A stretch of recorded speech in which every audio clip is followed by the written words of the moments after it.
மிதியாதார் வாசல மிதியாத என்றுதான் பெரியவங்க சொன்னாங்கடா. அத பின்பற்றி நடக்கணும்டா.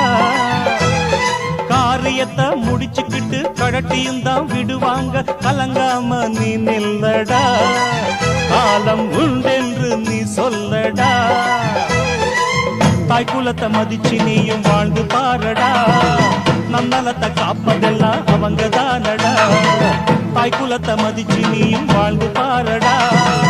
நன்னலத்தை காப்பதெல்லாம் அவங்க தானடா. நன்றி மறக்கும் பழக்கம் நமக்கு வேணாண்டா. வளர்ச்சி வந்த பின்னே அடத்திமிரு வேணாண்டா. பாடுபட்டு உழைச்சி நீ உயர்ந்து காட்டணும். நாட்டுக்கும் தான் நன்மை பல செஞ்சு வாழணும். ஏண்டா ஜால்ரா கள்ளா நீ சிஞ்சக்கு போடாது. நீ தலைய ஆட்டாது. ஏண்டா